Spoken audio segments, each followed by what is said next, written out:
Welcome to the Three Geeks Network. My name is Jay, joined by Philip and Max, and we are going to review, no, better than that, we're going to spoil the hell out of Daredevil for you for the next, I don't know, 20, 30 minutes, hopefully, because there's a lot to talk about with this show. Um, quick synopsis. It starts off with a guy running down, a bunch of cars in New York City, and there's some kind of accident. And you see a little boy laying on the ground. The boy's upset. He's got, you know, chemicals in his eyes. He's screaming that it burns. He just saved some guy's life. Then you fast forward a few years, you find out that he's a lawyer working, and then by night he's a vigilante, and that's all the synopsis you really need in this movie. There is a guy coming up through the works, um, off of the events of the Avengers. Like, this guy got a lot of the contracts to rebuild New York, so he's gaining a lot of power because of the events of that movie. And that is pretty much where the ties end with this movie, with this show, because they don't reference the Avengers at all, and you have to really pay attention to the background of certain scenes to really see some of the Easter eggs they left for you. So, I mean, guys, there's a lot to talk about. Who wants to go first? Max, give it to us, buddy. There we go. I freaking love this show. I'm so glad that Marvel came out and this show is just so well done. The fighting is excellent. The story is actually written, very well. The acting is all good. The kid who plays Foggy Nelson. I'm drawing a huge blank on his name now, but Bolton Reeves and the Mighty Ducks. Yeah, come on now. Half of the Bash Brothers. I usually don't like seeing that kid in anything, but he works. He did a great job. I was really happy with the whole thing, and Kingpin, they did a really good job with the villain. I just can't say enough good things about the show. And the fighting is so sick in this show. Oh my goodness! From step one, it's like watching The Raid, and you get 13 episodes of this thing. It's great. Yeah, the fighting, I'm glad you bring that up, because we were talking about that over at my brother-in-law's house. This is the first Marvel movie, I mean, come on, this show was like a movie, so I might refer to it as a movie. I'm sorry, but 13-hour movie. This is the first Marvel where you're seeing actual fighting. You're not seeing camera tricks and shaky cams and quick, angles. You're actually seeing people fight and flip and do kung fu, and it's awesome. It is awesome. It's worth it for that alone. I really honestly think for the fight scenes, it's worth it. Just even if the show was bad around these super sweet fight scenes, it would still be worth it to watch. Yeah. Philip, what are your thoughts? Initial thoughts. I absolutely love the show. Thought it was amazing. So what I was actually impressed by is, for being a Marvel show or whatever, all the nuance they put into the smaller characters. Because usually they'll do the details into the main characters, but all the side characters, how they fleshed everybody out and gave everyone, most of the main side characters, full story arcs. And then even, I love the interaction with him and the priest. I just loved that. The fact that he wasn't stupid. I mean, that's actually probably what I appreciated most about the show. Because most of the people were not stupid in the show. They knew what was going on. And then, because they would go, okay, here's what's happening. Oh shit, yeah, you're right. I mean, wherever you think they're it's easy and definitely forgivable to misstep there. You're just okay, well, the priest's an idiot, then that's fine. He's just a throwaway character, but they still flush him out and make him very interesting. And even me, I'm an atheist, and even Daredevil's religion, which is a major part of the comic book. So they're being totally faithful to the comic book. Even that was very interesting in this show, and like Philip was saying, they went the extra mile to make pretty much every character you see in there somebody you want to know about, and that's hard to do. I don't care who you like. Yeah, Dexter doesn't have that. I didn't ever cared about as many of the characters as I did in this as this show is I was kill everybody in Dexter. I don't care. But this show you're really interested in what's going on. And I love that it's a crazy mix of the fighting from The Raid. It's a mix of The Wire, Hannibal, and you're getting like all these different like elements into it, and they just do it so well. Yeah, and episode 4 was the one that really started the holy shit, this is great. Like I thought the first 3 episodes were good, but 4 when he's on that date with that woman, and they had the setup at the beginning when you could tell he's really into this girl, and then that guy comes into the restaurant to talk to him about something that's going on, and then he sends. First off, if Wilson Fisk asks you to get in the car with one of his associates, kindly refuse and run as fast as you can because you're going to die anyway. You might as well try to make a run for it. 2, don't walk into a restaurant if he's on a date and have anything to say to him. Like, don't approach him at all. So, he sends the guy with the associate and he throws the guy's head. Like he beats him for a while, and he puts him between that car door and just slams it until the next scene you find out that he decapitated the guy. You see it in that? You hear Oh, it. I must have. Yeah, that. Wow. You actually slam the door, and then the dude just slumps down and he shuts the door. Yes, that shit. Like that was. Oh my god. Yes, that was exactly like my fiance had dozed off because it was late. And I went, holy shit! Because I haven't seen something like that in a television show in a long time. I love it, dude. I love it. I'm so happy. This is so good. Like, I love the adult nature, and I love that everything's serious. And I mean, this guy that they got to play Daredevil is so good as Daredevil. And he's a complete unknown, so I didn't know what to think going in. I was like, okay, well, here we go. We'll see how it goes. Fully expecting anything to be terrible, and they just kept on. It's like, no, this is good. We're gonna make it good. Like the actor's good, the writing is good, the directing is good, the cinematography is good, the fighting is good. Like all this, they stay true to the character. I'm not a huge Daredevil reader, but this is every Daredevil comic book that I've ever liked, ever. This is all of them put together in one, so it's really good. Like I'm so happy and excited. Like they have the perfect mix of the comic book elements, and all the characters are interesting. It's so, oh my goodness, I love the show. It's so great. I can't wait for season 2. We got to wait a whole year for that crap. Yeah, and then so 4, you see how evil this guy is, and 5, 6, 7, they keep building it up. Then episode 8, we get his flashback. Wilson Fisk's flashback to the abusive father, the you're never gonna amount to anything, and then we get the climatic thing at the end where he kills his dad to save his mom, more or less. And at the end of the episode, my wife turned to me and goes, "I feel bad for him," and I'm like, "Thank you," because I was thinking through that episode, I'm like, "Wow, Marvel gave us a villain to kind of care about. Like you actually." This guy isn't just evil. Like there's reasons behind his madness, and you almost feel sorry for him by the end of this episode. And that's more kudos to the writing. I mean, wow. Like, did that scene stand out to anybody else this particular episode? Oh yeah, so 100%. I mean, to me, it was just the arc of the episode. Like I loved the beginning. Like I mean, to me that was, oh my god, that was amazing. The foreshadowing of. Which is funny because they threw me off because I actually thought he was even more sympathetic than that. Because you see him looking in the mirror and he sees himself bloody as a kid. I assumed, based on the loan that his father took, he watched his father get the shit beat out of him, and that's why he wanted to come back and fix the city. Not that he beat the shit out of his father because of everything that happened. To me, that was amazing because they gave me just enough to think one thing and keep me on that edge. And then once it got to that scene, like you said, Jason, once you kind of saw the things play out and the hammer there and him being forced to stare at the wall and then the father just snap, you're like, oh, here it comes. And then they took it another step.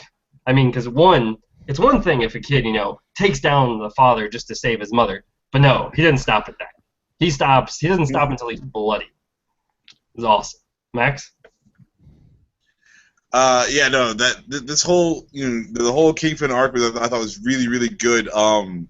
Yeah, when they do it up and he kills his father, and then like it's like holy crap, and then he does the crazy thing where he keeps on hitting him, and you're like holy crap, and then the mother's like help me chop up the body, and you're just like holy crap, like what is going on?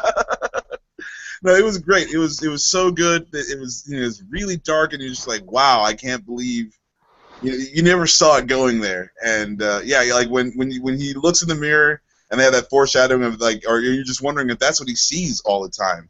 It's just this bloody child, like all the time. And like, can he ever look into a mirror and see the person, like his actual reflection? It's really weird, and it's a really cool like psychological thing that they show you there. And then yeah, I mean, like, yeah, that was just so well done, and it really takes you to a place where you didn't think you were going, and like that's the other thing that I really like too, is that it wasn't just all like, okay, I know it's going to happen, I know it's going to happen. That took me completely by surprise. Yeah, each episode did, and then the next episode we get the first fight between Daredevil and Kingpin, which ends with Foggy finding Matt laying like in his room, like half just gone. Almost dead. Yeah, practically dead. And then it goes into the flashback episode where we find out. Then this another adult theme. So we had abuse in episode 8, and then in episode 10 we find out that the reason he decided to do it the first time was because a girl was being abused by her father just a few blocks down, and that was the thing that pushed him. And another theme that Marvel, wow, I mean they really went for adult themes in this show. Like I really like how just realistic it was. Like, yeah, obviously that's something that somebody who cares about people and any human being, if they heard that going on, that would be the thing that pushed me. Child abuse. I just can't believe they went there, and they did it so well, so well. Max, your thoughts on the episodes leading up to him and Foggy's flashbacks and becoming Daredevil, and Styx? You forgot Styx. You forgot about Stick, yeah, but go ahead. Stick is like that episode is so cool. It's like straight up samurai movie. Yeah, it was great. No, I really did enjoy the whole the process that they brought us through. Even from episode 1, when like she's like kind of waking up out of the drug haze and she's got the knife in her hand, like it's all bleeding and everything like that. It's like, this is like, from that second you knew that this was gonna be something else, just because there's blood everywhere, and it was just, yeah, it was a really great scene. And then they carry you straight from that, and you find out about these people, and you're like, what would make a person feel like like that he needs to do this or that he can, and then they tell you, they show you all the hard knocks of it. And what I like that they left out of this, or what I thought was kind of cool and kind of weird that they did, was the love story is really between Wilson Fisk and Vanessa, and like they're the bad guys and he's completely insane, and you're just like, what? You're watching this whole twisted kind of love story go down, and you're just like, I can't believe that we're following these obviously messed up people, and you still care. You're so invested in it. And you're rooting for them to get together. You're like, yeah. And then she gets poisoned at the end, or near the end of the series or the season, and you're just like, holy crap, what's he gonna do if she dies? Like you're thinking the whole time. So it was really good. Like I love how they suck you right in with every little facet of it. And the Deborah Ann Wool, what's that her name? The who does she play? She plays a little secretary chick. What's her name? Oh, Karen. Karen. Yes. Great job. And then like there's always that there's still that mystery kind of behind her characters. Like, what was, if you read the comic books, you kind of know Karen Page's history. You're wondering how far they're going to take it, because in the comic books, Karen Page, she falls in love with Matt Murdock. I think they end up kind of having a fling, but whatever, they go their separate ways. She ends up like hardcore on drugs. She gives up Matt Murdock's identity for some drugs, and then she gets AIDS and dies. So we'll see how that goes. I really like. I can see the drug storyline being set up a little bit towards the end of this episode, because she's dealing with killing that person. Yeah. So yeah. Yeah, Wes. Oh, that was so awesome. Who saw that coming? Oh my goodness. And then because she's sitting there, guns on the table, and you're just like, holy crap! Like, she snatches it, and then he tries to do that bluff, like, oh, what, you think I'd leave a loaded gun on the You're like, no, he wouldn't leave a loaded gun on the table. And then he did. He did leave a loaded gun on the table. So if you watch the episode where they nearly killed him, right? Like when he got in that fight with Nobu, which was awesome, by the way. Yes. If you remember, how he got away was because Wesley just isn't really a hitman, right? He's not really an enforcer. He is that like butler kind of guy that can probably carry a gun and protect himself, but can't interact well and doesn't think things through. Because if you remember, he carefully, bam, hit the gun out of his way so he could basically roll out the window and get home for the episode that you started talking about. Yeah, you know, Wesley's like the most badass personal assistant of all time. Like, he definitely personal assistants. The shining gold star badass award for Wesley for James Wesley, because that dude was legit. And then when he died too, I was like, you know what, I'm gonna miss him. And he was a total asshole. Yeah. So like I loved because this almost reminded me almost like Game of Thrones, I guess. Because I don't know, maybe House of Cards has this too, but I haven't watched the later seasons where the nuance, right? Like when Kingpin or Wilson Fisk isn't really revealing how smart he is. The fact that he knew Mandarin, the fact that he knew Japanese, and the fact that his assistant James Wesley never knew that he knew any of that. That shit was awesome when he threw I thought at that point I actually thought Wesley was getting pissed and was like, shit, maybe I should have poisoned him. He knew that he knew. What? Wesley knew. Wesley knew. He looks surprised, legitimately surprised. No, I think he was surprised that he was surprised that he broke protocol. He wasn't surprised that he knew the language. Okay, maybe. Yeah, that would be interesting.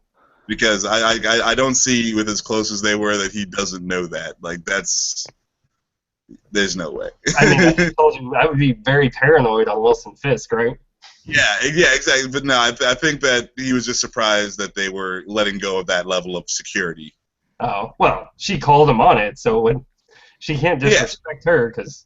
Right. No, and then again, she was one of the only people he actually did have respect for. So it would make sense that he starts talking to her frankly. Mm-hmm. But I think Wesley is just more surprised that, like, holy crap, he's actually talking to her than like, holy crap, you know Mandarin Chinese? Like, how did I know you for 20 years? And like, what else don't I know?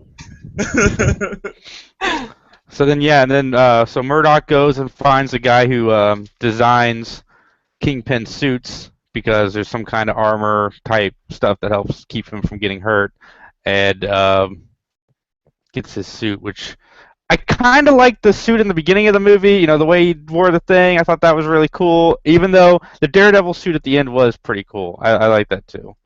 So I agree with you that I thought it was cool at the beginning, but as many times as that dude got stabbed, I mean, the minute you stab Kingpin, your ass needs to be, and he doesn't bleed at all, you need to be looking for something. I didn't say it was something that was smart to use. I just said it looked cool. I was thinking about how many of those shirts, like, I want to go back through and just see how many of those shirts Daredevil actually goes through. Like, I think there's only maybe 2 or 3 times where the shirt does not just get ripped to shreds, and it's like, does he go into the Walmart and just buy the same shirt every time, or like, did he buy 200 shirts and then online, like pack them all really tightly in that trunk? Because I think that trunk was mostly full of shirts.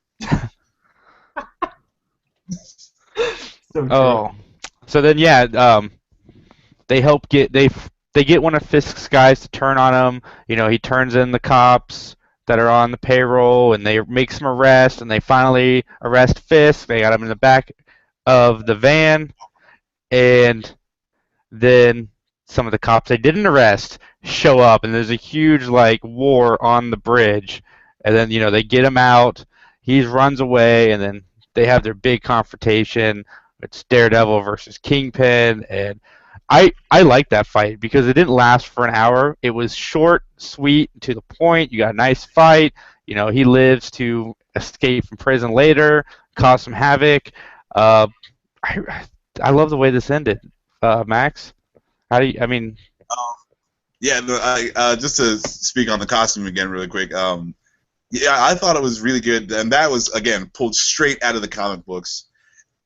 I loved it. The whole all in black with the just the tied over your face.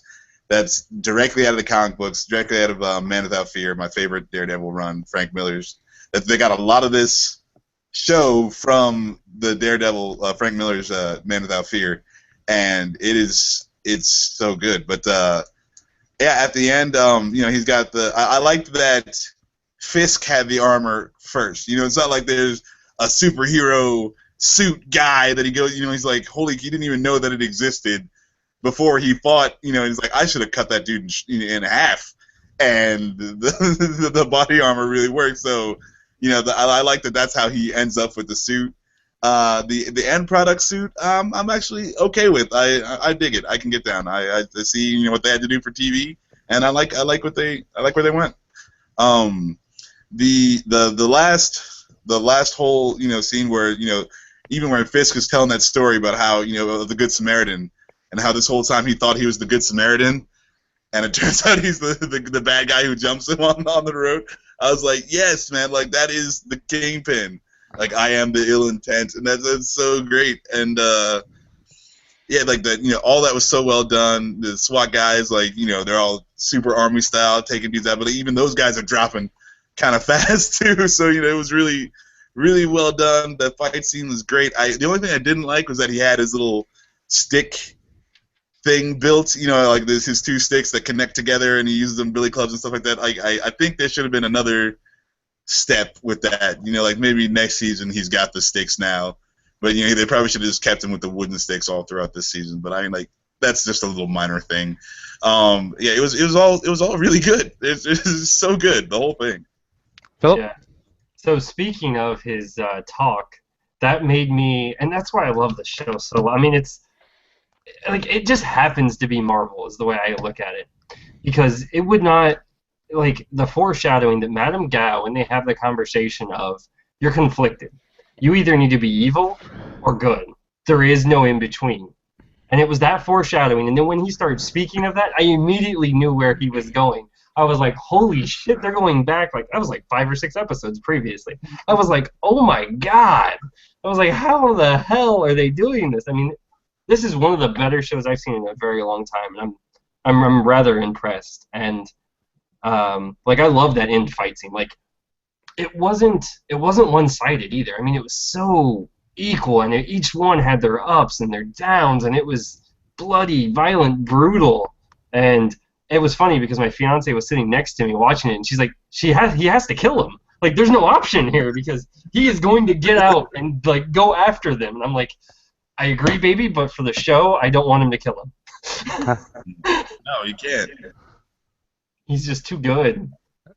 And I mean, I also liked how Daredevil got his ass whooped, like all up and down the thing. He's fighting 10 dudes. Yeah, they only land 3 hits on him, but you think that 10 dudes landing 3 hits is 30 hits. Like you are, he's a little bit stabbed, he's a little bit concussed, he's a little bit, messed up, and he's always just like. The only thing I didn't like was, did you seem like he was falling through stuff a lot of the series, like a lot of this season? Like he's constantly just falling out of windows and falling through things, and like it seems like every other scene is him like waking up off the floor. Like, oh god, I just fell 2 stories. Everything hurts. That's what he gets from his father, right? Yeah, but like, he's taken to. I just thought they had him going through a lot of stuff, a lot of like pain? Yeah. literally through it. Oh yeah. So, yeah, Marvel learned how to do television overnight, it seems, because, Shield is okay, yeah, Agent Carter was okay, this was great. Like, they went from okay to great.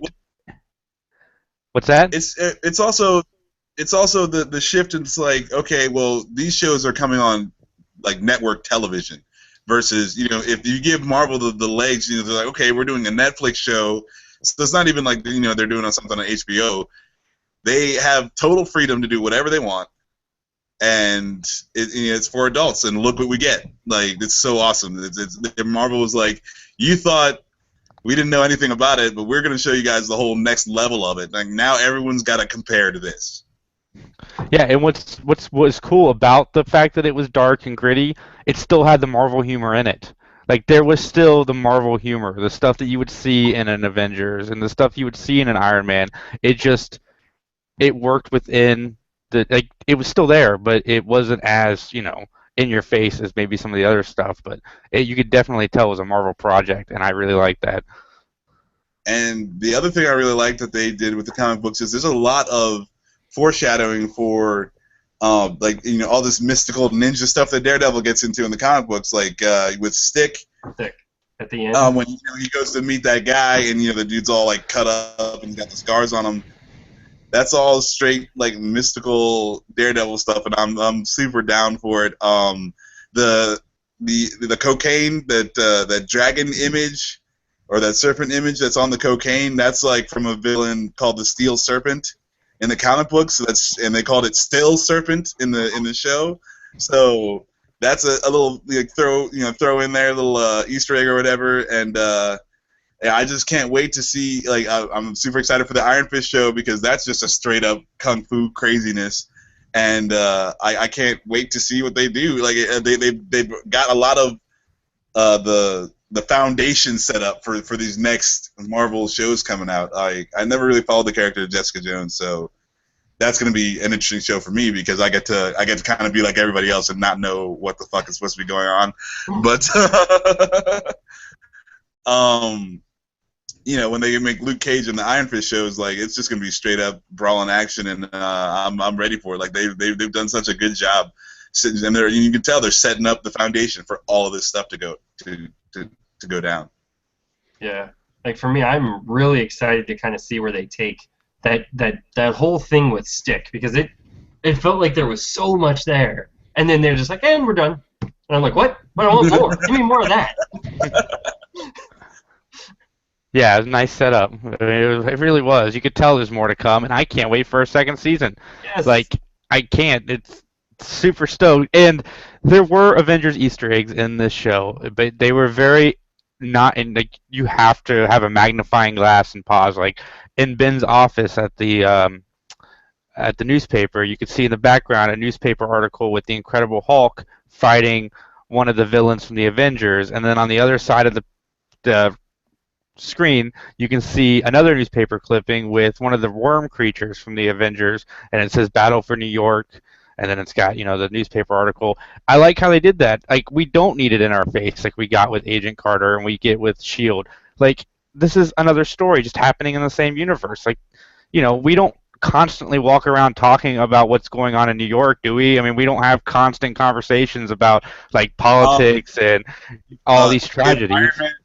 If Iron Man showed up in the real New York, I wouldn't stop talking about it.